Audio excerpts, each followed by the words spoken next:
दुनिया हमें बाहर से तो बिल्कुल क्लीन एंड फैसिनेटिंग लगती है, बट क्या होगा अगर मैं तुम्हें बोलूं ये 5 BGMI एंड PUBG के इतिहास के ऐसे स्कैम्स हैं जो लिटरली तुम्हारे पैरों तले जमीन खिसका देगी। क्योंकि कहीं पर वर्ल्ड के बेस्ट PUBG प्लेयर का करोड़ों पैसा स्कैम कर दिया जाता है, तो कहीं पर इंडिया के one of the biggest sports organisation का खुद का मेंबर ही बाकियों का लाखों रुपए लेके फरार हो जाता है। इसलिए इन समय से ये 4th वाला केस तो तुम्हें बिल्कुल भी मिस नहीं करना चाहिए, क्योंकि ये काफी बड़ा स्कैम था। Starting with the TSM versus god like coaching scam. So ये मैटर तब शुरू होता है जब जॉनथन गेमिंग के एक्स ऑर्गेनाइजेशन TSM के करंट प्लेयर शैडो इस ऑर्गेनाइजेशन पे उनको मेंटली हैरेस करने का सीरियस एलिगेशन लगा देते हैं। इनफैक्ट वो बाकी प्लेयर्स पे ये क्वेश्चन करते हैं कि मैं तो बहुत अच्छा परफॉर्मेंस दे रहा था, फिर मुझे क्यों बस कुछ टूर्नामेंट्स खराब खेलने के बाद बैठा दिया गया। एंड 19 जून 2022 को शैडो अचानक से टीम गॉड लाइक में दिखाई देते हैं। अब ये सडन अनाउंसमेंट पूरे TSM ऑर्गेनाइजेशन को फायर कर देती है, जिसकी वजह से TSM के हेड ऑफ ग्लोबल ट्वीट करके ये रिवील करते हैं कि इंडिया में ई स्पोर्ट्स में कुछ भी होता है। एक टीम जस्ट एक नए प्लेयर को अनाउंस कर देती है जो ऑलरेडी TSM के साथ कॉन्ट्रैक्ट में था, जिसे गेमिंग और ई स्पोर्ट्स की भाषा में पोचिंग स्कैम माना जाता है। यहाँ तो वो शैडो के इन हैरेसमेंट वाले बातों को भी झूठा बताते हैं। इसलिए गॉड लाइक की तरफ से उनके कोच घातक सामने आकर TSM को स्लैम करते हुए ये बोल देते हैं कि ये इंटरनेट पर हर जगह तो बस रो रहे हैं, जबकि इनको तो सीधा लीगल एक्शन लेना चाहिए था। देयरफॉर TSM अपना फाइनल पोस्ट करके ये तो क्लियर कर देती है कि उनके तरफ से वो अपने प्लेयर शैडो को देने के लिए रेडी थे एक प्रॉपर लोन प्राइस पर। बट गॉड लाइक के साथ हफ्तों तक बात करने के बाद उनको तो ये क्लियर हो गया कि गॉड लाइक एक प्रॉपर लोन या ट्रांसफर एग्रीमेंट के लिए भी राजी नहीं है। इसलिए TSM इस मैटर को प्रोफेशनली हैंडल करने का ही डिसाइड करती है। पर इस पोचिंग स्कैम में एक बड़ा ट्विस्ट तब आया जब गॉड लाइक शैडो खुद लाइव आकर इन सभी एलिगेशन को डिनाई कर देते हैं। कॉन्ट्रैक्ट का सीन है भाई। अरे कॉन्ट्रैक्ट का कुछ सीन नहीं है भाई, मैं खुद आगे से टर्मिनेशन डाल के ज्वाइन किया हूँ। यहाँ पे ऐसा नहीं चल रहा है कि ना मैं पहले ही कॉन्ट्रैक्ट में और उसको ब्रीच करके मैं इधर, और वैसे भी उन्होंने मेरे को बेंच करके रखा था। मैंने लास्ट स्ट्रीम पे भी बोला भाई लीगल केस का क्या ब्रो, वो तो अभी देखो। मैंने गॉर्डन मैनेजमेंट को तो सब कुछ बोला है, क्रॉन्टन को भी सब कुछ बोला है, पर फिर भी इस स्कैम में कम से कम गॉडल शैडो का उसका हक का पैसा तो नहीं डूबा। बट हमारे अगले केस में तो वर्ल्ड की one of the best PUBG mobile team ST का करोड़ों रुपए स्कैम कर दिया जाता है, जिसके वजह से ये लफड़ा लिटरली कोर्ट तक चला जाता है। तो ST की PUBG टीम, जिसमें टॉप एंड एक्शन जैसे दिग्गज प्लेयर्स थे, वो कंटिन्यूअसली 3 साल डोमिनेट करने के बाद फाइनली ग्लोबल चैंपियनशिप में सेकंड पोजीशन का खिताब हासिल करते हैं। बट इसके कुछ टाइम बाद ही ST के प्लेयर्स इस ऑर्गेनाइजेशन को लीव करने लग जाते हैं। इसलिए सभी लोग शॉक थे कि अचानक से ऐसा क्या हो गया। बट इसके पीछे का खुलासा तब हो जाता है जब टॉप एक्शन अपने सभी टीममेट्स के साथ कुछ ऐसा पोस्ट कर देते हैं जो बिल्कुल अनएक्सपेक्टेड था, क्योंकि वो रिवील करते हैं कि 3 साल तक ST ऑर्गेनाइजेशन को ग्राउंड से बिल्ड करने के बाद जब फाइनली टाइम आया एक साथ सेलिब्रेट करने का, ST ऑर्गेनाइजेशन उनके मेजर प्राइस पूल का पैसा देने से ही मना कर देती है। इनफैक्ट वो और भी सीरियस चीजों का खुलासा करते हैं, जैसे ST ने उन पे कॉन्ट्रैक्ट को वायलेट करने का झूठा इल्जाम भी लगा दिया है। और जबकि हम मल्टीपल कोर्ट केसेस भी जीत चुके हैं, फिर भी आज के डेट तक हमें एक भी पैसा नहीं मिला है। देयरफॉर ST के प्लेयर्स, उनके fans, PUBG mobile officials, even Indian e sports community से ये रिक्वेस्ट करते हैं कि वो उनकी हेल्प करें। बट इन सब एलिगेशन पे जो ST के ओनर का रिएक्शन होता है वो काफी ज्यादा बोल्ड होता है, एज बहुत सारी इंस्टाग्राम स्टोरीज पोस्ट करके ये 2 चीजों को रिवील करते हैं। लाइक पहले तो ये रहा प्रूफ 2025 के कोर्ट ऑर्डर का, देन दूसरा वो बताते हैं कि कैसे ST के प्लेयर्स महीनों से कोर्ट जाने से बच रहे थे। इनफैक्ट वो उनको स्लैम भी करते हैं ये बोलकर कि एक लालची कुत्ता ही सबसे ज्यादा भौंकता है जब उसे पता चल जाता है कि वो अपनी हड्डी हार चुका है। देयरफॉर जो पैसा है उसको फ्रीज कर दिया गया है सब जुडिस कोर्ट में, क्योंकि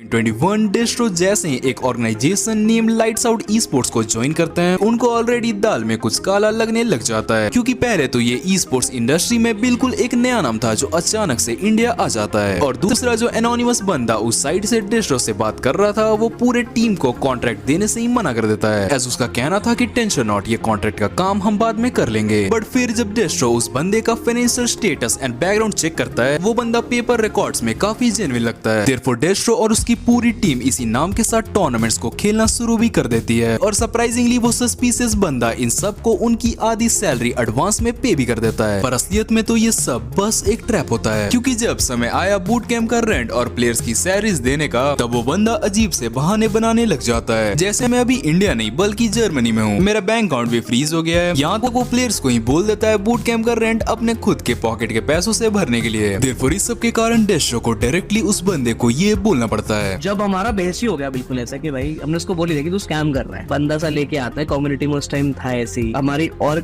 रजिस्टर भी नहीं हुई थी उस टाइम, और का नाम बस नाम डिसाइड हुआ था, कुछ नहीं हुआ था। फिर उसने फालतू की दुनिया भर की बातें करी, हमारा हट गया सीन, हमने कहा हम कुछ नहीं करने वाले, हमने छोड़ छाड़ दिया। नाउ इस इंसिडेंट के इमीडिएटली बाद डेस्ट्रोक गेमिंग कम्युनिटी के सभी लोग को इस फ्रॉड ऑर्गेनाइजेशन के बारे में सब कुछ बता देता है एंड एक वार्निंग देता है कि कोई भी इसको ज्वाइन न करे। बट फिर भी दो BGMI esports teams light out को ज्वाइन कर लेती है एंड गेस व्हाट, उनके साथ भी ब्रूटली स्कैम कर लिया जाता है। हमने पूरी कम्युनिटी में बता भी दिया कि ये बंदा स्कैमर है, मत जाओ। उसके बाद भी, अब मैं नाम नहीं लूंगा, पहले एक टीम गई उसके साथ स्कैम हुआ, दूसरी टीम गई उसके साथ भी स्कैम किया उसने। बट स्टिल यहाँ तो एक नई ऑर्गेनाइजेशन ही स्कैम क्रेजी शॉकिंग इंसिडेंट में तो जॉनथन की एक्स ऑर्गेनाइजेशन गॉडलाइक का खुद का मेंबर ही बाकियों का लाखों करोड़ों रुपए लेके फरार हो जाता है। हमें बात कर रहा हूँ द गॉडलाइक हेडी स्कैम की। तो अराउंड 20 दिसंबर 2025 जब फेमस टीम गॉडलाइक के x player neo live stream कर रहे थे, वो जॉनथन की ई स्पोर्ट्स टीम गॉडलाइक के official e sports coach Hades के बारे में काफी शॉकिंग चीज को रिवील कर देते हैं। फिर हमें धीरे धीरे धीरे धीरे करके पता चला कि भाई ये क्या करता है। ये एक्चुअली में क्या करता था, ये लोगों से पैसे मांगता था और फिर ये सब करता था। इसने तो एक दिन पता है रात को कॉल आ गया था इसका, मैं खेल रहा था वैलो शांतनु के साथ, और कॉल पे शांतनु को रात के 3 बजे बोलता है कि मैं थोड़े पैसे चाहिए, बोलते 3 लाख चाहिए रात के 3 बजे। कहाँ से भाई, वो भी शांतनु कहाँ से 3 लाख लाएगा। और जैसे ही नियो ने ये खुलासा किया, ये बात पूरी गेमिंग इंडस्ट्री में वायरल होने लगती है। बट असली में तो पिक्स